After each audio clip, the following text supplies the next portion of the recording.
The first tiny red flower had barely bloomed in the grass before the villagers rushed to pluck it and bury it beneath the soil. In this village, red was the ultimate taboo. The moment anything red appeared, the creatures lurking in the forest, monsters covered in razor-sharp spikes, would emerge and begin slaughtering everyone in sight. To protect the entire village, the elder Edward declared red to be a forbidden color and strictly prohibited anyone from setting foot inside the forest. For years, the older generation had obeyed these rules without question, terrified that even the slightest mistake would bring disaster upon them. But as time passed, those long-standing traditions slowly began to crack. After a young boy named Danny died from illness, the quiet and reserved Lucius found himself deep in thought. Their isolated village was completely surrounded by dense woods, and because of the fear of the creatures, the villagers had cut off all contact with the outside world for many years. Unable to watch his friends and neighbors continue dying from illnesses that could have been treated, Lucius came up with a bold plan. One bright morning, he stood before the village elders and proposed crossing the forbidden forest to reach the nearest town and bring back medicine. His suggestion horrified the council, especially Edward. He warned Lucius that the towns beyond the forest were places consumed by greed, violence, and corruption. Worse still, the creatures in the woods would never spare anyone who dared cross their boundary. Lucius tried to reason with them. Even wild animals could sense a person's intentions, he argued. If he entered the forest without any hostility, surely the creatures would have no reason to attack him. The elders trembled with anger and rejected his request without hesitation. Edward sternly reminded him that those rules had been written in blood and paid for with countless lives. From that moment on, Lucius became an outcast in the eyes of the villagers. The only person who believed in him was Edward's daughter, Ivy. Though blind since birth, she claimed she could sense the colors within people's hearts. To her, Lucius was brave, kind, and someone worthy of spending her life with. The two had fallen in love years earlier. Determined to prove Ivy's faith in him was justified, Lucius put on a yellow cloak and ventured into the forest. Just as he had expected, the legendary creatures never appeared. Filled with excitement, he completely forgot the village's warnings. Spotting a cluster of brilliant red flowers, he casually picked them, intending to give them to Ivy as a symbol of his love. That single reckless act would bring unimaginable disaster upon the entire village. While keeping watch that night, one of the guards heard footsteps beneath the watchtower. The moment he lifted the hatch, a crimson figure flashed through the darkness. His face instantly turned pale. He grabbed the alarm bell that had remained silent for years and rang it with all his strength. Realizing disaster had arrived, the villagers rushed back to their homes. Some were so terrified that they hid inside their cellars. But Ivy refused to close her door because Lucius had not returned yet.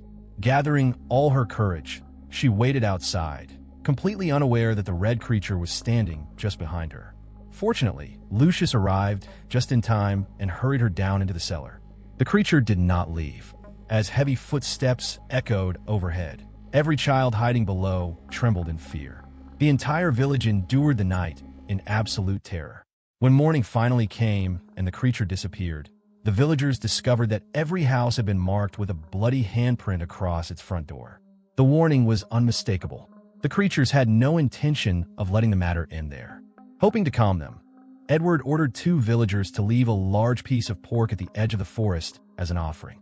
He then led the entire village in an elaborate ritual of worship. The villagers believed such gestures would earn the creatures' forgiveness. They were terribly mistaken. That night, the villagers gathered for a celebration, but before long, the warning bell at the entrance to the village rang once again. Everyone hurried out of the hall, only to be greeted by a horrifying sight. Dozens of livestock had been skinned and hung from the rooftops, while the ground was littered with severed limbs and mangled carcasses. Realizing this was another warning from the creatures, the villagers fled back into their homes in terror, afraid the monsters would soon begin killing people as well. Only Lucius remained sitting alone outside, filled with guilt and regret. He confessed everything to Ivy. It was his arrogance that had brought danger upon the entire village. He intended to stay there, wait for the creature to appear, and accept whatever punishment it decided to give him. Moved by Lucius's honesty and sense of responsibility, Ivy promised him that if nothing happened that night, they would choose a wedding date and get married. To everyone's surprise, the night passed peacefully. Not even a shadow of a creature appeared. News of Ivy and Lucius's upcoming wedding quickly spread throughout the village. There was another villager named Noah, a man with a developmental disability who had harbored an unhealthy obsession with Ivy since childhood. When he learned that the woman he loved was about to marry someone else, jealousy completely consumed him.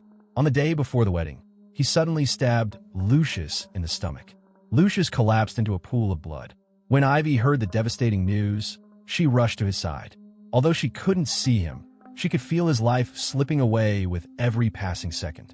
Seeing his daughter's heartbreak, Edward immediately vowed to do everything in his power to save Lucius. Blinded by grief and rage, Ivy confronted Noah and beat him mercilessly. But no matter how hard she struck him, nothing could save her dying fiancé. Edward explained that the wound had become badly infected, and the herbs available in the village were completely useless. Lucius could die at any moment.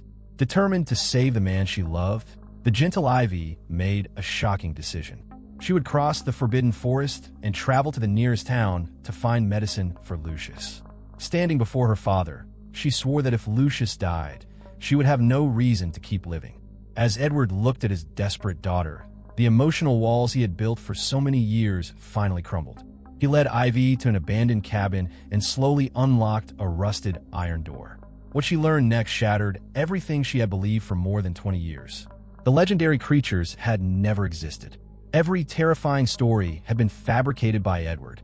Even the red-robed monster that appeared that night had simply been one of the village elders wearing a carefully crafted costume. In reality, they all came from a modern world beyond the forest.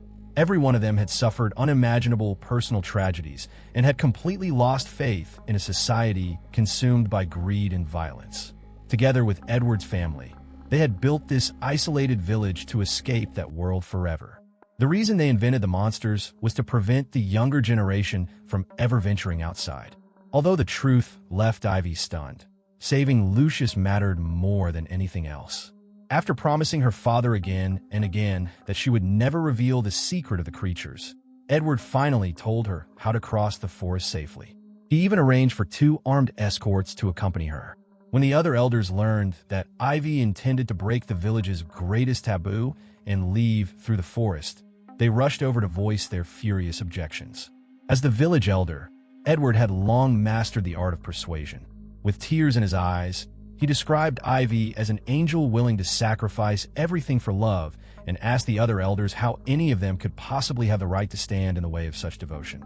After hearing his heartfelt speech, the elders fell silent. Their lack of objection was, in effect, permission for Ivy to undertake the dangerous journey. Early the next morning, Ivy put on the yellow cloak believed to ward off evil and stepped into the dreaded forest alongside her 2 escorts. She had promised her father never to reveal the truth to anyone, so neither the escorts knew that the creatures were nothing more than a fabrication. Before they had gone very far, both men were already pale with fear. One of them refused to take another step and turned back toward the village without hesitation, leaving only Ivy and the remaining escort to continue.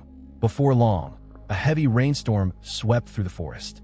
After setting up a small tent, they suddenly heard a terrifying roar echoing somewhere ahead. The last escort was badly shaken. Once the rain finally stopped, he begged Ivy to return home. Seeing that she remained completely silent, he let out a helpless sigh and abandoned her as well. In just a single day, Ivy found herself completely alone. But when she thought of Lucius fighting for his life, she gritted her teeth and continued onward by herself. The rain had turned the forest paths into deep mud, and with no eyesight to guide her, she soon lost her footing and fell into a deep pit. Fortunately, she managed to grab onto a hanging vine before plunging all the way to the bottom. Using every ounce of strength she had, Ivy slowly climbed back to the surface and carefully memorized the pit's location before continuing with nothing but her walking stick. She had barely taken a few more steps when hurried footsteps suddenly echoed from behind her. A chill ran down her spine. She was certain that the legendary creature was somewhere close behind. But her father had told her there were no monsters in the forest. There was no time to think. Ivy turned and ran as fast as she could. The footsteps drew closer and closer. At the very moment her life seemed to hang by a thread, she came up with a brilliant idea. Remembering the pit she had just escaped, she deliberately positioned herself beside its edge. As the creature charged toward her, She quickly stepped aside at the last possible second. What Ivy could never have imagined was that the one who fell into the pit wasn't a monster at all. It was Noah. He had disguised himself as one of the creatures, hoping to frighten Ivy into giving up and returning to the village. Instead, he sealed his own fate. Ivy never learned the truth. Leaning on her walking stick, she continued through the forest alone. Following the directions Edward had given her, she finally made it beyond the woods surrounding the village. When she reached the road, she happened to encounter a police officer. Ivy immediately showed him the list of medicines she needed. The officer was stunned to see a blind young woman dressed in such old-fashioned clothing. Without asking too many questions, he emptied every bottle of antibiotics and anti-inflammatory medicine from the nearby guard station and handed them to her. With the medicine in hand, Ivy crossed the forest once again and returned to the village just as Lucius was nearing death, giving him a chance to survive. Meanwhile, the elders finally discovered that Noah had disappeared. Edward then made an extraordinarily cold-hearted decision. He announced to the villagers that his daughter had miraculously escaped from the creatures, but Noah had not been so fortunate. Ignoring the village's warnings, he had wandered into the forest and been brutally killed by the monsters. In order to preserve their carefully constructed utopia, the elders had no choice but to continue spreading the terrifying legend of the creatures. As long as fear remained alive, the younger generation would never leave the village. Because in their eyes, the real world beyond the forest was far more dangerous than the imaginary monsters that lurked within it. Ivy returned with the medicine that saved Lucius's life, but she also returned carrying the burden of an entire village, allowing it to remain trapped inside an endless lie woven from both love and selfishness. And that was the complete story of the village. If you enjoyed this recap, don't forget to follow the channel, and I'll see you in the next one.